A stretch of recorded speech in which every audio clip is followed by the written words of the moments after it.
Hey everyone, this is Deepak and welcome to this blog video. And in today's video, I'd like to cover what is the difference between a social media versus a website. And as a financial advisor, if you're trying to grow your practice, or as a business owner, if you're trying to grow your business, how do you make decision between the two? And the reason for me to do this blog video is because over the last 4 years, I've heard this several times in my discussion with many people. And yesterday I was speaking with one advisor, and we had a big discussion on a website, and she was about to go and spend close to $7,000 with a company to build her website, and she hasn't been really doing anything on social media. And we had an extended conversation on this topic, and I thought I'd like to share some insight that I gave her also to you guys today. And what I'd like to basically help you understand is, how do you make a decision between social media and a website, and what is the role of a website, what is the role of social media? Do you even need a website? And how do you kind of really make the decision and go about it to ultimately grow your business, right? So that's kind of the purpose of this video. So let's just get started first by just explaining what I mean by website versus social media, right? So let's start with the website, right? So website, in a very simple term, is obviously just a page where people can go and learn something, about what you do, right? So websites have become like quite standard, and it obviously would have different menus and tabs and stuff like that. Now, the modern version of the website, the kind of website that we like today, is not just an information only source, but it also must have some element of lead generation. People must be submitting their contact info on the website, which means your website need to have something to do this thing, right? So that's kind of the version of website today. Most people don't have that. I've seen even a $4, $5 to even $10,000 website that people build that is not as dynamic. It is quite static, and it has content that is not as relevant, and oftentimes it's confusing and all that, right? So that's kind of in a nutshell, the website. Let's talk about and define what I mean by social media, okay? So we'll just take an example of like two main platforms today, but you can extend that to more platforms. So one would be like LinkedIn, okay? So on LinkedIn, obviously, you have your profile, bio, and things of the nature. Similarly, Facebook, you have something similar. You have a profile, you have some bio, and the best part is you have a bunch of friends here, and in LinkedIn, you have a bunch of what we call connections on LinkedIn, right? So that's kind of in a nutshell. Now you can extend that to Instagram, YouTube, other platforms, but let's stick to these two platforms because we have found these two platforms to be quite effective for business prospecting, okay? So that's kind of the reason we'll talk about that. So now, let's, start with like, why do you even need all this thing, right? So one of the most important thing that you need to understand is just forget about all this thing for a second and just kind of look into what is the objective, right? So for most people, like the main objective is to really get what we call, appointments, right? So you need to get appointment, which is essentially a meeting with a prospect and you, okay? That's what we're trying to do. Because if you're trying to grow your financial practice, let's say if you're financial advisors doing retirement planning, then you need more of the meeting with prospect that are looking for retirement planning, or they're looking for financial planning, they might need estate plan. If you're an insurance agent, then you need to speak with people who are in market looking to buy term life policies, permanent insurances, critical illness, and a whole bunch of things. And if you're also like us, coach and consulting firm or a small business owner, then again, you need to speak with people that have some sort of interest or need in the products that you're offering, right? So that really is the thing. So we need more appointments. So the simple way to look at it is like anything that you decide to do, any of these two things or something else, you want to make sure that you can find a path to appointment.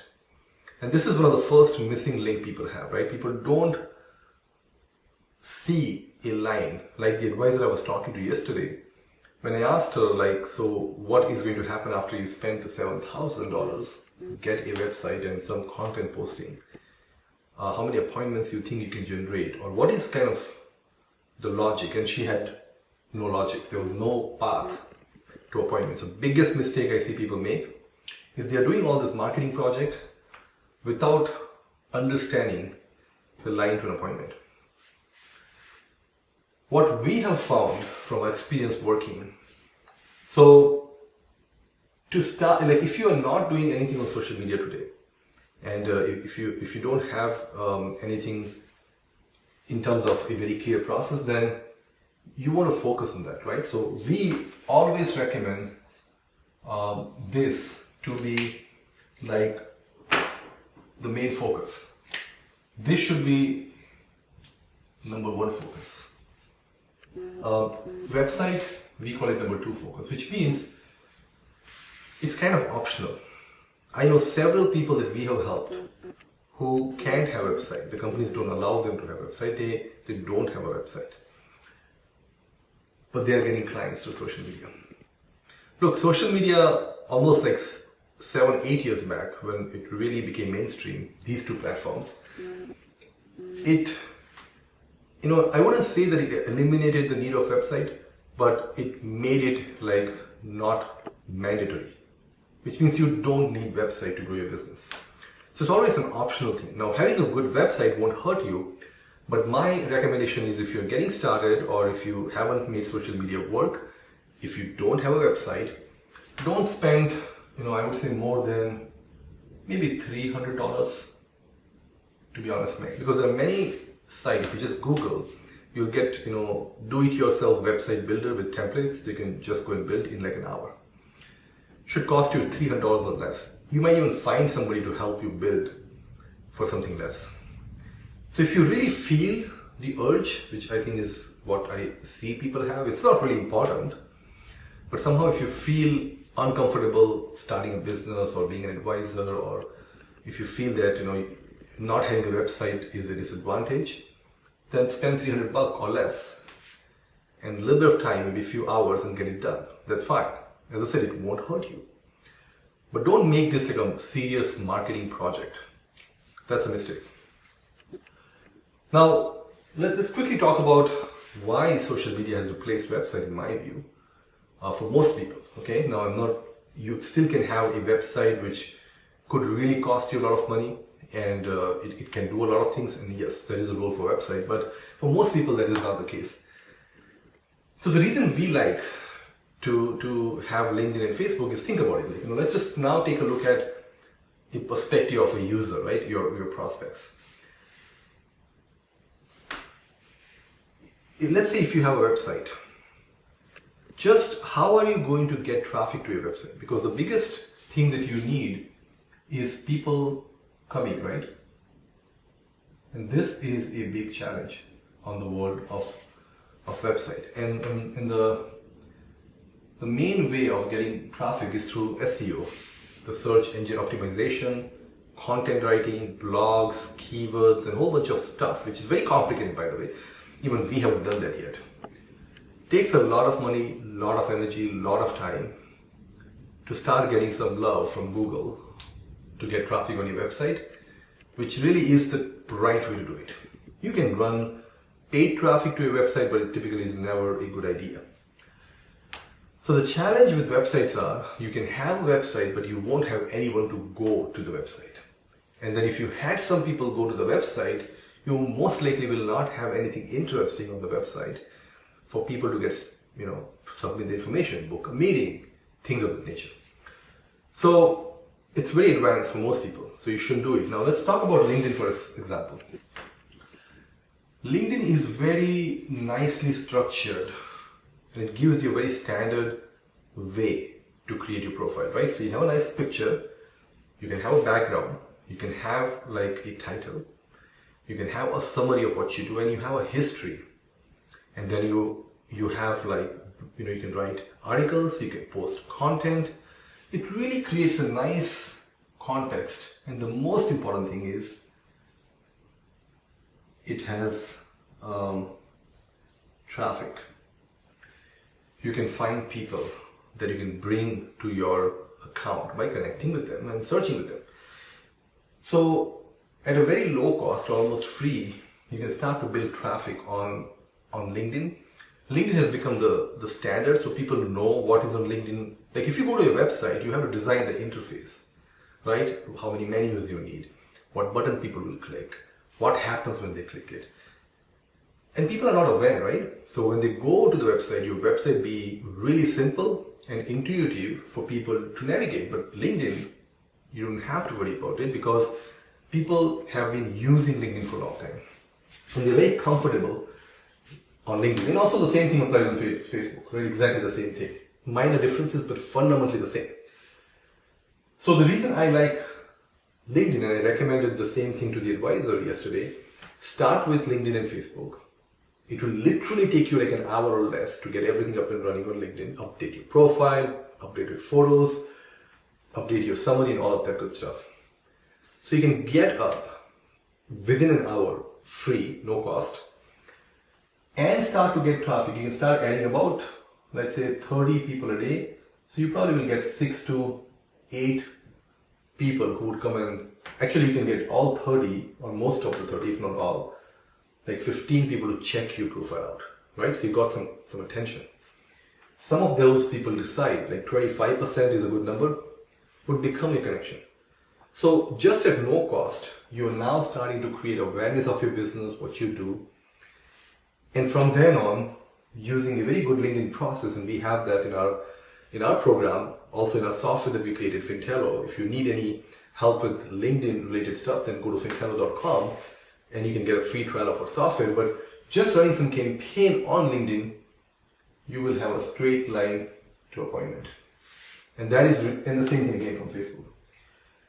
And the reason we like you to start here is because you're able to drive appointments. And getting, I would say 10 to 15 appointments just from one platform, and if you do Facebook, you can just multiply that by 2, is very doable.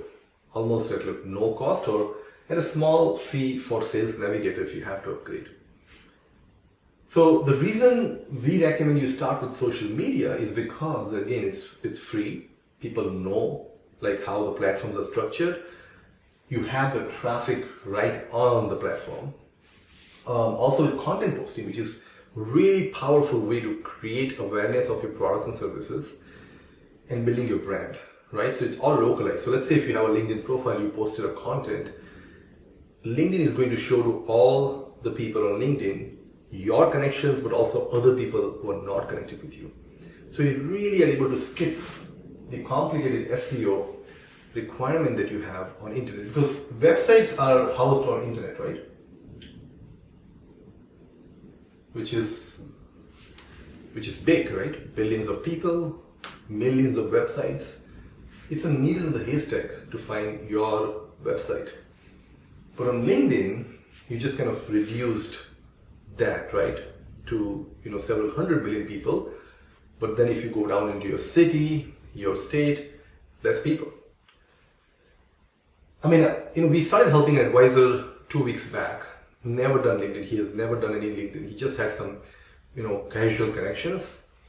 We started connecting in last 2 weeks, and you can see the stats on my screen. This is a stat from Fintello, which is our software. And all this happened, and we booked about 5 appointments, I believe, in 2 weeks, right? And these are like really high quality leads. We haven't touched the website of this person, and he actually spent less than $300. I think he spent about like $79, I believe, to build his basic website. So smart decision on his part. But this website didn't do anything. He just created because it's a common thing, right? Like website is almost like a glorified business card for most people. For advanced companies, big companies, website is a big engine, but it takes a lot of money and energy. We in our company are now looking into this as well. So I am saying it because I am looking to build a very in-depth website for our business because we're growing. But we've been doing it for the last 4 years with a very simplified approach. So just to summarize this video, if you're trying to grow your business and if you're looking into marketing options, make sure that you always assess the options in context of appointment. You must be able to clearly see how you are going to get appointments. You definitely want to consider LinkedIn and Facebook because we know the direct path to appointments. Website is optional. Don't spend more than $300 to create a website. To have that. Honestly, you don't even need that. You can just start with this first. Let's book some meetings, get client. And that is really the difference. I think social media is kind of sort of replacement of website. And it's actually better because, as I mentioned, it has all the traffic right there. It is very well structured. People know how to use this platform. And there's a lot of familiarity with the platform and everything. And it allows you to take advantage of the branding that happens. Which means if you write content, people know how to consume content on LinkedIn. If you write a newsletter on LinkedIn, which is pretty good, people know how to consume newsletter. If you post a video, people know how to consume the video, like, comment. You don't have to worry about the navigational challenge, which most websites have. Most websites are not good. Even large firms' website or professional advisory firm, people who spend $10,000, their websites are not very good when it comes to navigation or information, providing. So, long story short, if you're trying to grow your business, then start with social media, focus on appointment, minimize or eliminate the need of website. And if you do that, you will have appointments and you will get more client. And again, if you have any questions or any help you need, you can put comments below, reach out to us, and I'll be able to give you more insight. But hope this helps. Thank you.